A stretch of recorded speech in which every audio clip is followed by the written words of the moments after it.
Welcome to the Happy Sensory Corner and Special Education Podcast, where we ask the leaders in special education to share their insights and experiences with the audience in an effort to better understand how to support students in special education. Before we start our interview, I'd like to introduce our guests. Our first guest is Shelley Halverson. She's a special education and curriculum director at Mhm. South Summit School District in Utah. Welcome to the podcast and thanks for being on the show, Shelley. Thank you for having me. It's a great honor. Awesome. And we're also here with Claudia Palmeras. She's the creator of Sensory Enrichment Therapy. She's the chief science officer at Mendability, where they provide a unique program called Sensory Enrichment Therapy. It's an evidence based brain stimulation program to improve the behavior regulation and learning abilities of all students, especially those who struggle the most. And she'll be doing a short training at the end of our interview. Thanks for being here, Claudia. My pleasure. And my name is Christine Reeds, and I'm an occupational therapist. I work in a school district in Idaho. So, to start with Shelley, tell us a little bit about what inspired you to get into special education. Well, it was almost a little bit of a not an accident, but it wasn't initially what I planned on. I always knew I wanted to be in education. But I kind of thought, I just want to be a kindergarten teacher and then I had a job in a big school district down in Salt Lake and where I was a paraprofessional and we were working in a youth facility, so like an incarceration facility for youth who have gotten in trouble with court and things like that.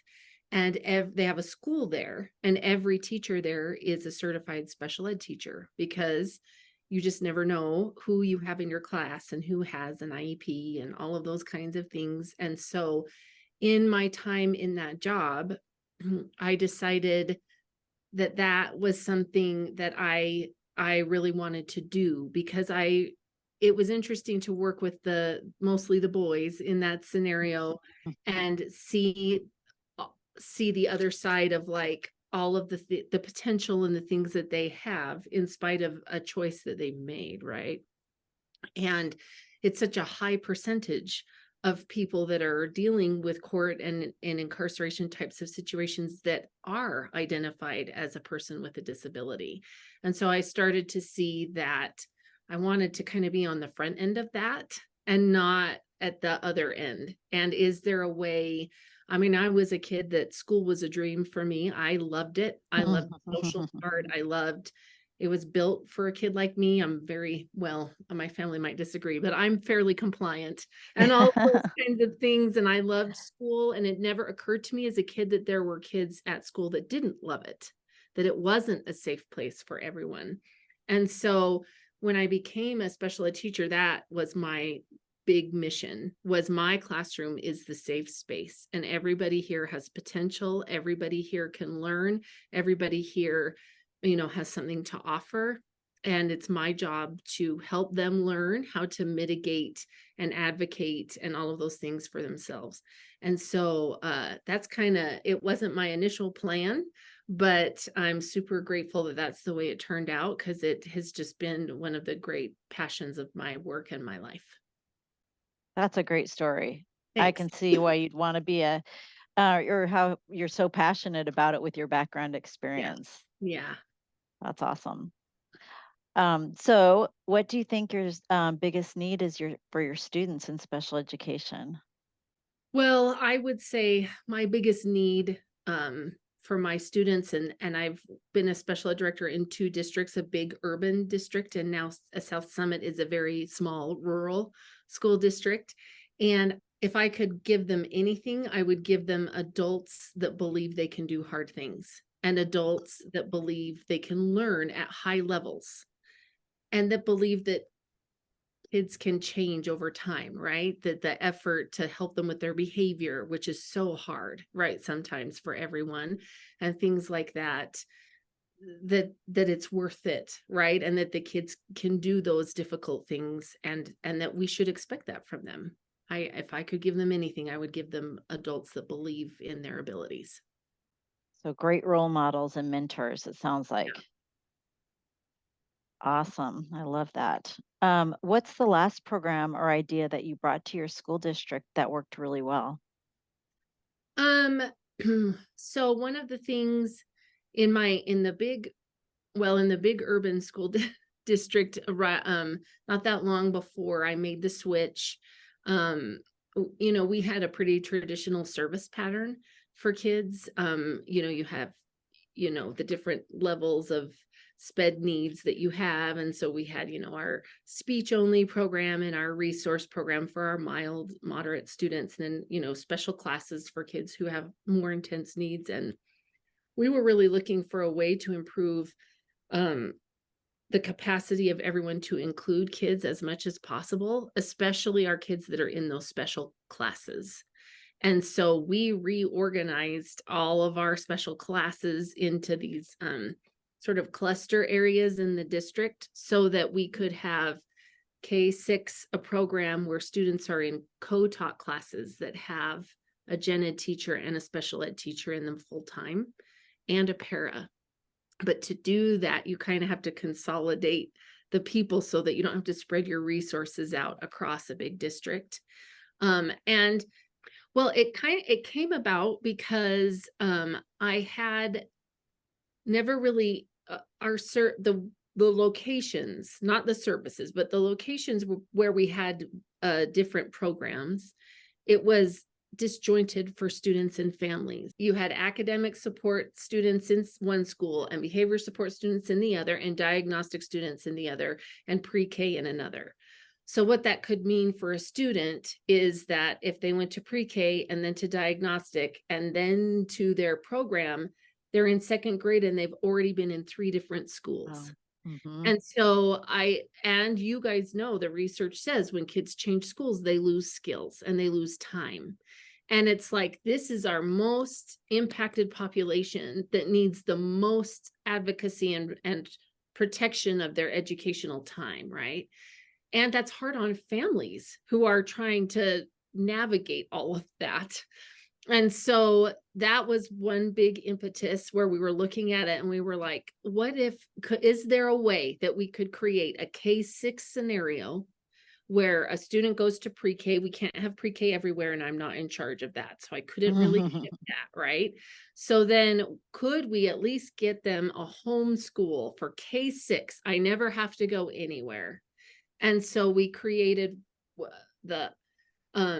the idea was we called them hub schools. So we had 3 elementary schools. And what we did was we took all of those programs and put them in one school, right? So, so that the kids could show up in kindergarten, and we had a diagnostic teacher there, the behavior support teachers were there, the academic support teachers were there.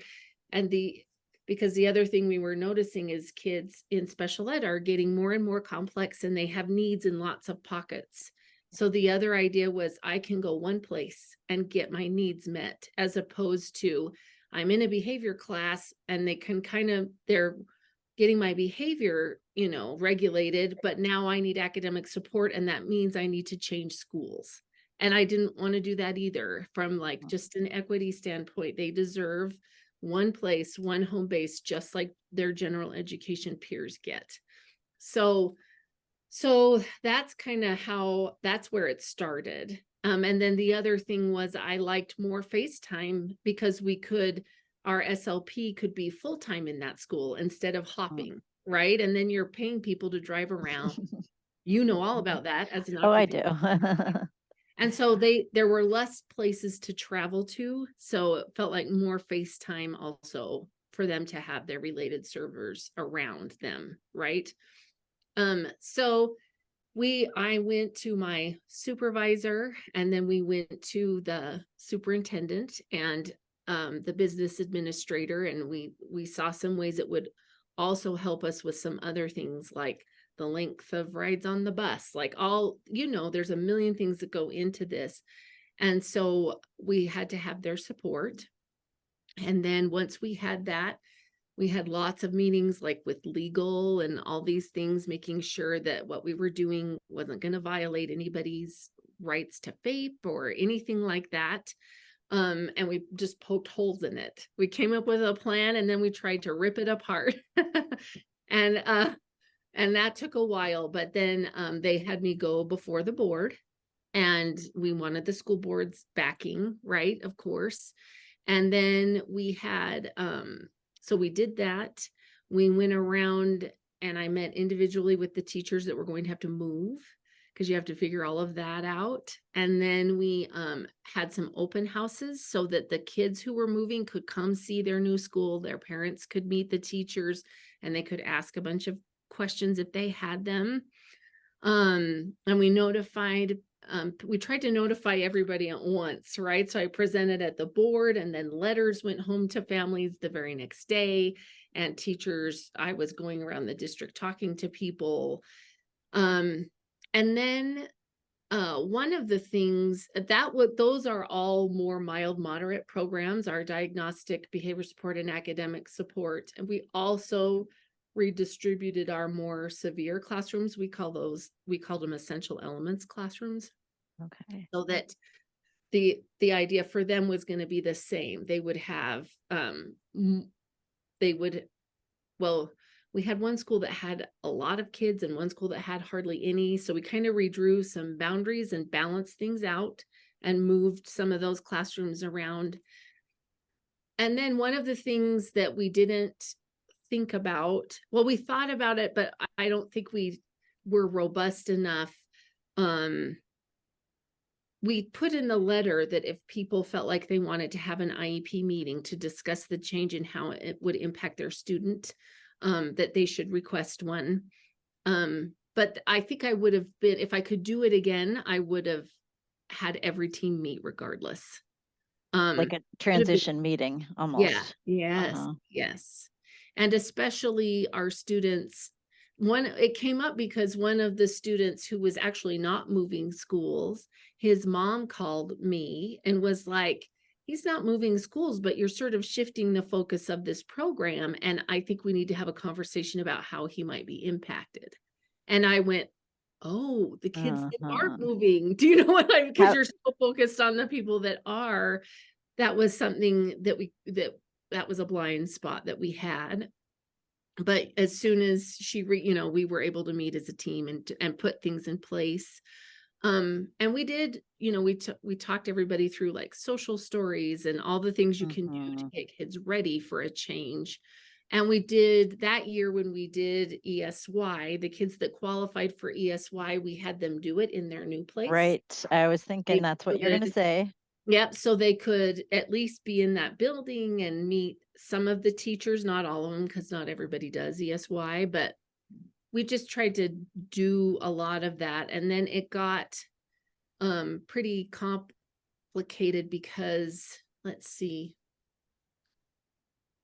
when we went to start, is that right? I'm thinking now. Oh, we got interrupted in the first year of doing all of this with COVID, and then that made everything complicated, but as it did for everybody.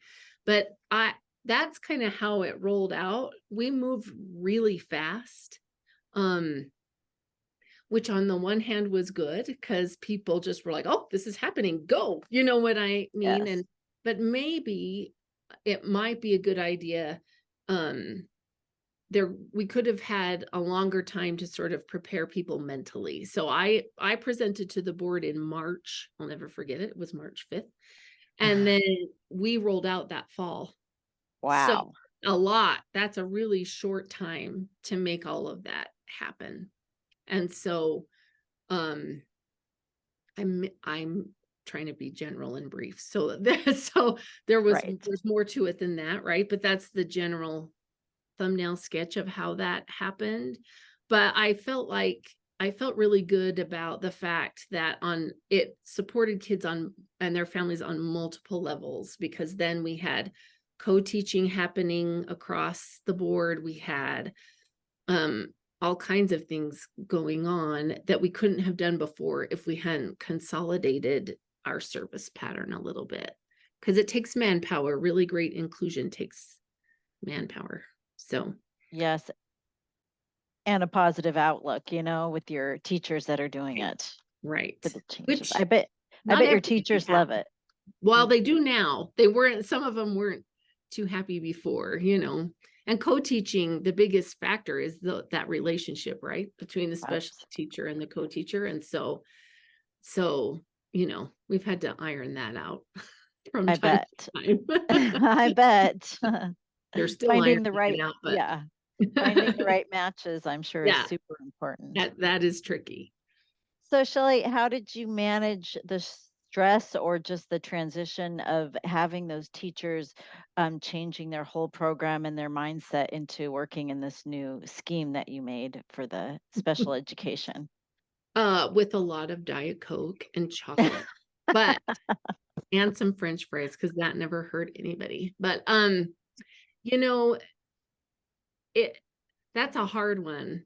And it was difficult. And the thing is that I knew that what I was asking was huge. And it kind of came out of nowhere. That's what I mean about, if you had the time to have a whole year to get people ready, I would maybe recommend that. Because I didn't, right? It would, because when we were conceptualizing it, our superintendent really wanted us to kind of keep it close until we felt really good about it, right? Because you don't want to say something's going to happen and then walk it back. It's way too public. So that's why we were like, we got to poke holes in this and get it solid before we roll, right? But that made change is hard for people. And we did strategically pick the schools that we put it in. That was one way we mitigated it, because we went with schools that already had really robust cultures of inclusion. So all the schools we chose already had one of those 3 programs in it. Right. And then we were adding the other 2. So those faculties are already know what it's like to have kids push in for PE, or this kid is in my math class now, or or they had reading buddies, and all of those kinds of things were already happening. And so that was part of why those schools were chosen. And then so we did that, and then it was a lot of one-on-one conversations, right? And people would be okay one day, and then the next day they're like, wait a minute, and you have to run back out there and talk to them. And then a lot of them, it was this thing, it was like, well, do you trust me? And some of them said yes, and some of them said, well, I used to. Now I'm sure. And I was like, we're gonna go, and we're gonna make it happen. And when we get in it, if it's not working, we have there's other options, right? You don't have to work in one of these 3 schools. And B, what kind of professional learning, like what kind of support would make it okay? And so it was a lot of that. And most people could see the idea and the vision. Were they nervous and trepidatious? Yes. But were they able to kind of see that there could be a benefit? And we had one of the 3 schools, and I had nothing to do with this. It was the principal. She had academic support classrooms at her school, and she had come to me 2 years before and said, what do you think if I did full push-in for these kiddos? And I was like, do it. Let's see. And the data coming out of that was really great. And so we could take people to go see that program, and they could at least see, and even some parents that were very concerned went with me, and they would walk into this classroom and they'd be like, I can't even tell who's on an IEP. And I'm like, exactly. That's the point. So that was another way that we mitigated that. And then some of the, even the schools that were chosen, we would stand in front of those faculties and say, guess what? And some of the gen ed teachers were concerned. And so with some principals, we sat and picked who the co-teacher might be, and then talked that through. And by the time we started, most of the people were like, okay, and we were very careful to craft those classrooms, like who's in the class and those kinds of things as far as students go. And then for some of the bigger naysayers, it just took, the proof was in the pudding after a while, right?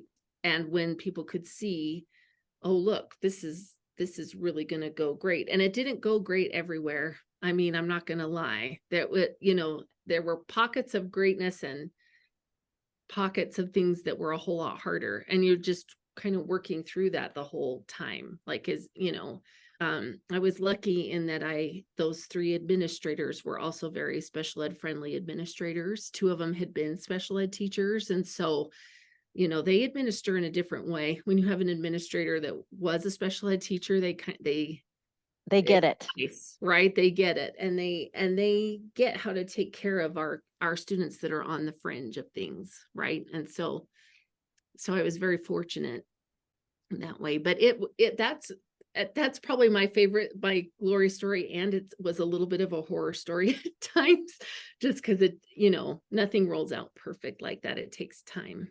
So. Absolutely. Thank you for sharing. I just love to hear about that story and about how your vision became reality for it. I mean, and even it moving so quickly. I mean, I just loved hearing about it, and I would love to see more schools doing that, because I think it'd be great for special ed teachers to have that community like that. Oh, it's awesome. And the things they learn about grade level content and what those expectations are, it changes the game, because special ed teachers don't get trained in those things the same way. And so being able They can complement each other. Oh, yes, very much so. Yeah, helping the kids along the way. Awesome. Well, thanks for sharing. Last but not least, I'd like to give Claudia, our sensory enrichment expert, a little bit of time for a quick training to end our podcast. Yeah, thank you. In fact, I had a plan, and listening to you, it changed my mind because of your vocation, the first experience you had with those kids, and you recognized, okay, there is something that can be done. And then, okay, your career was there, and also your understanding as a mom that every child is different, and every child is different day by day. One thing that we have observed, and that is scientifically demonstrated, is that those children who have difficulties, whichever they are, have one thing in common, which is a very limited mental image.